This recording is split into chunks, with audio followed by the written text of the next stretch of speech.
Imagine a pilot flying low and fast over enemy territory. The ground is a dangerous place, filled with anti-aircraft guns and surface-to-air missiles. The pilot's mission is to destroy a specific target, like a tank or a fortified bunker. Before the 1970s, this was an incredibly risky task.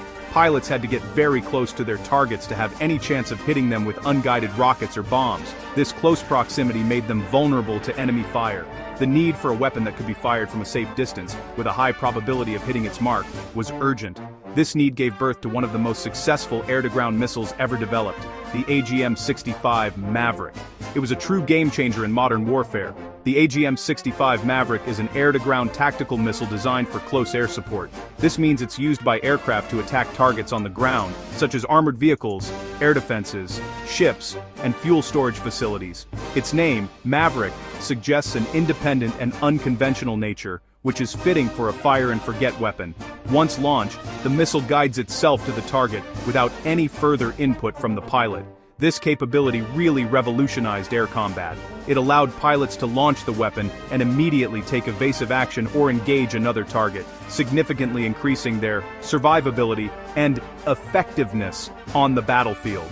The Maverick brought a new level of precision and safety to air-to-ground missions. This new missile represented a major leap forward from the weapons used in previous conflicts, like the Korean War. In those earlier wars, pilots relied on dumb bombs and rockets that followed a predictable ballistic path. Hitting a small or moving target required exceptional skill, multiple passes, and honestly, a great deal of luck. The inherent inaccuracy of these weapons meant that many missed their intended targets, causing unintended damage and requiring more aircraft to be sent on dangerous missions to achieve a single objective. The Maverick promised to change all of that by putting a television camera in the nose of a missile, giving it a smart capability that was previously unimaginable for a standard tactical weapon. The introduction of the Maverick missile system marked the beginning of the era of precision-guided munitions becoming a standard part of an Air Force's arsenal. While guided bombs had existed, the Maverick was a self-contained rocket-powered missile that could be carried by a wide variety of aircraft. It was not just a special weapon for a specific mission, it was designed to be a workhorse. Its reliability and effectiveness would be proven in conflicts around the globe for decades to come. The story of the Maverick is the story of how technology transformed the dangers of air-to-ground combat, making it safer for pilots and more lethal for their adversaries. It set a new standard for what was possible on the modern battlefield. The concept for the Maverick missile was born from the hard-learned lessons of the Vietnam War. During this conflict, American pilots flying aircraft like the F-4 Phantom and A-4 Skyhawk faced significant challenges when attacking North Vietnamese tanks, trucks, and anti-aircraft sites. The primary threat was the dense network of radar-guided anti-aircraft artillery and surface-to-air missiles. To deliver unguided bombs or rockets accurately, pilots had to fly directly towards the target, often through a hail of enemy fire. This tactic, known as a bombing run, exposed the aircraft and its crew to immense danger. The United States military lost thousands of aircraft in Vietnam, and a safer, more effective solution was desperately needed. In the mid-1960s, the United States Air Force initiated a program to develop a new missile that could solve this problem. The goal was to create a weapon that could be launched from a distance, allowing the aircraft to stay outside the effective range of most short-range air defenses. The development contract was awarded to Hughes Aircraft in 1968. Their engineers were tasked with creating a relatively low-cost, easy-to-use missile that could be deployed on many different types of tactical aircraft. The missile had to be highly accurate against a variety of targets, including those that were small and moving, like a T-54 tank. This was a significant technical challenge for the time. The key innovation that Hughes Aircraft pursued was electro-optical guidance. The first version of the Maverick, the AGM-65 Alpha, was equipped with a small television camera in its nose. In the cockpit, the pilot would see the camera's view on a display screen. The pilot would use this screen to locate and lock onto a target. The Maverick's camera system was designed to lock onto contrast. For example, a dark tank against a light-colored desert background would create a strong visual contrast for the missile's seeker to lock onto. Once the missile's internal computer had a solid lock, the pilot could launch the missile. This fire-and-forget capability was the Maverick's defining feature. After launch, the missile would fly towards the target on its own, constantly adjusting its course based on the video image from its seeker. The pilot was now free to forget about the missile and focus on surviving. He could immediately turn away from the target area to evade enemy fire, or he could begin searching for his next target.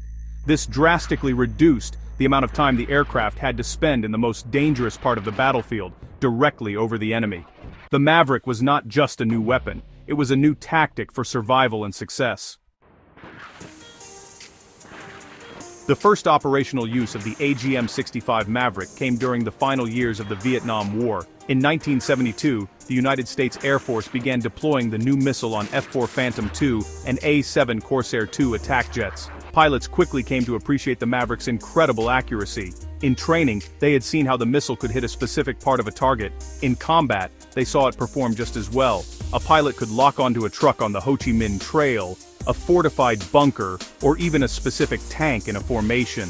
The missile's high explosive warhead was powerful enough to destroy most armored vehicles with a single hit. This level of precision was something pilots had only dreamed of before. The guidance system was revolutionary for its time, and surprisingly simple for the pilot to operate. Inside the cockpit, the pilot would select the Maverick missile and look at a small television screen. This screen showed what the missile's camera was seeing. The pilot would slew the camera's view using controls on the throttle or stick until the crosshairs were over the desired target. He would then command the missile to lock on. When the lock was confirmed, often by the crosshairs snapping to the point of highest contrast, he would press the launch button. The missile would then streak away from the aircraft, leaving the pilot free to focus on other threats. This new capability had a profound psychological effect on pilots. The stress of making a dangerous, low-level bombing run was immense. Every second spent flying straight and level towards a defended target felt like an eternity. The Maverick changed this dynamic completely. Pilots could now stand off from a safe distance, often several miles away, and surgically remove a threat. This increased confidence and reduced combat fatigue.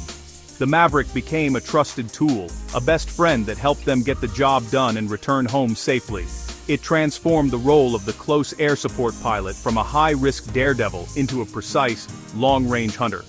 The early combat reports from Vietnam were glowing. The Maverick achieved a hit probability far greater than any unguided weapon in the inventory.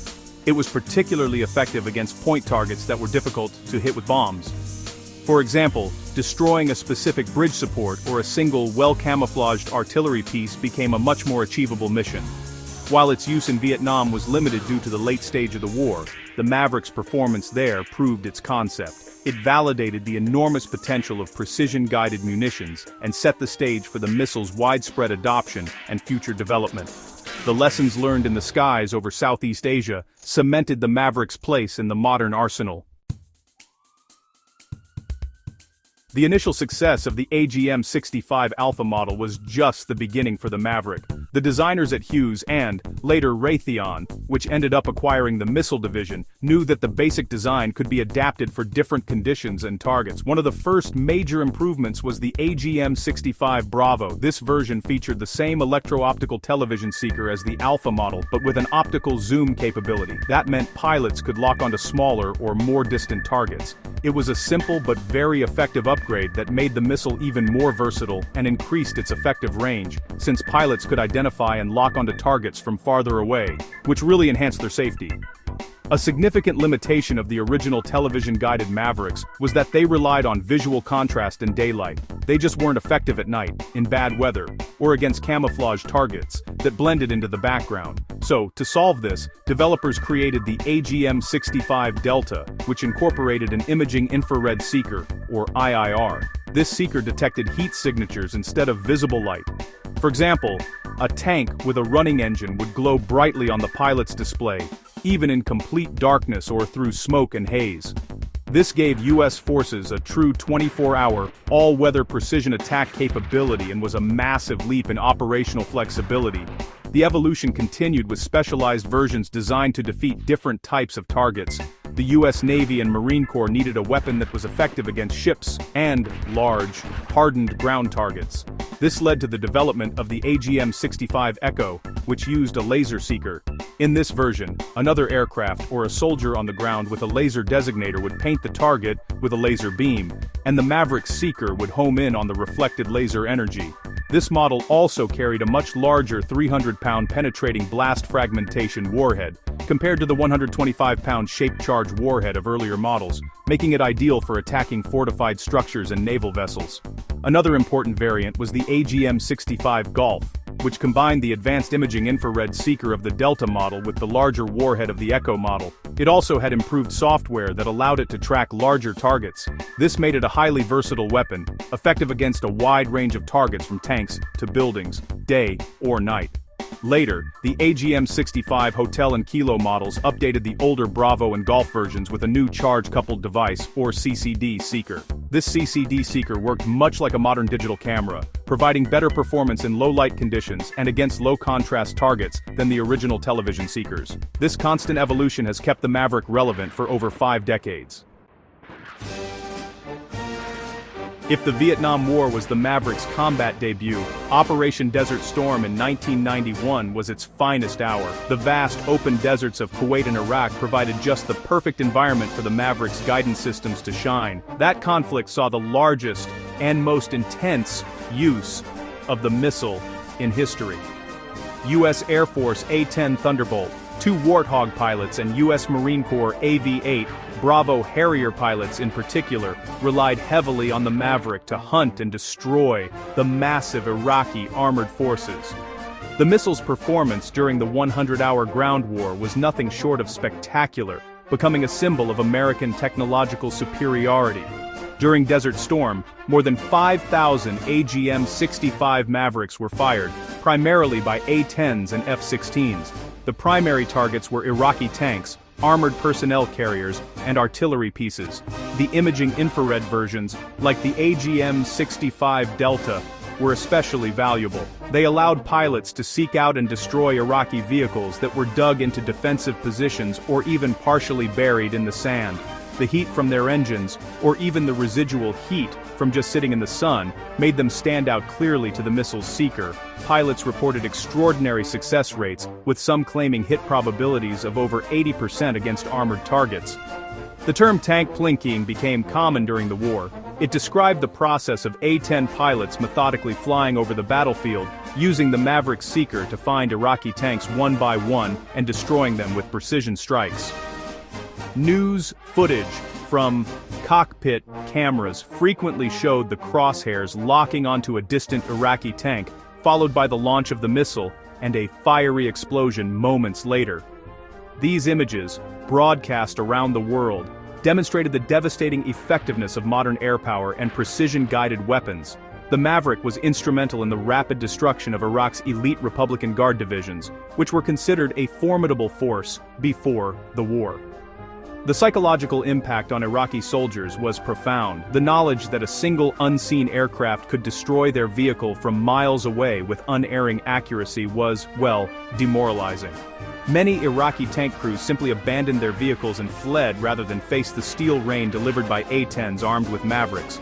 The missile's success in Desert Storm really solidified its reputation as the premier anti-tank missile in the Western world. It proved that a well-equipped air force could decimate a large ground army before it even had a chance to engage in a major battle. The lessons from this conflict would shape military doctrine for decades to come. One of the key reasons for the Maverick's enduring success is its incredible versatility.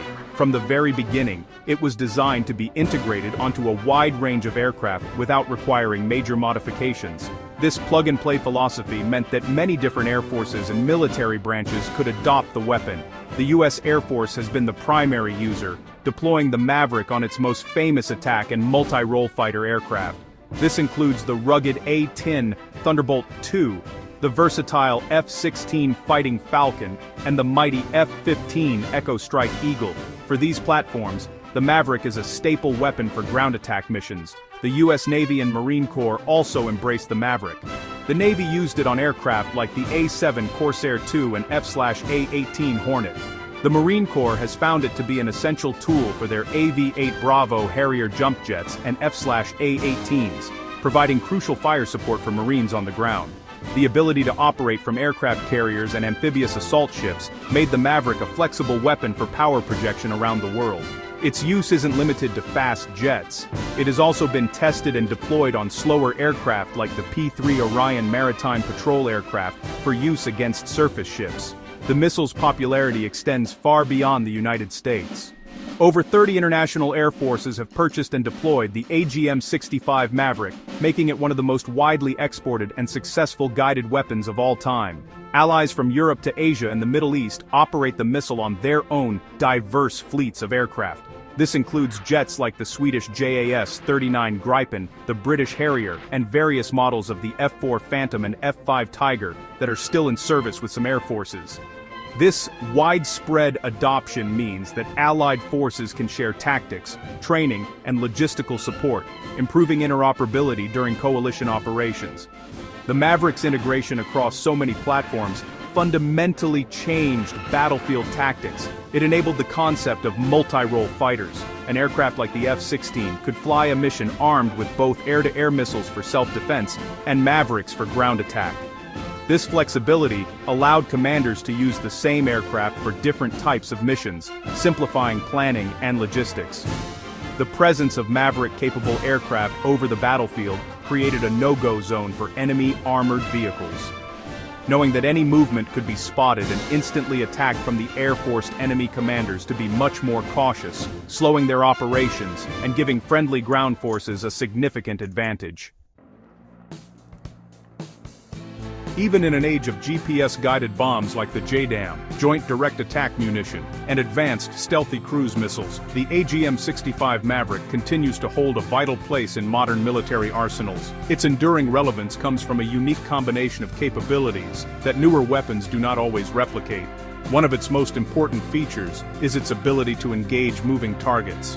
A GPS-guided bomb is programmed with fixed coordinates and is very effective against stationary targets like buildings or command centers. However, it just cannot hit a tank or a boat that is on the move. The Maverick, with its man-in-the-loop guidance and seeker that tracks the target itself, excels in this role. The Maverick also provides a critical capability for close air support missions where positive identification of the target is essential. The pilot can use the missile's own seeker as a magnifying sensor to visually confirm the target before launch. This is crucial in complex environments where friendly forces and enemy forces are close to each other. The pilot can ensure he is targeting an enemy tank and not a friendly vehicle, reducing the risk of tragic, friendly fire incidents.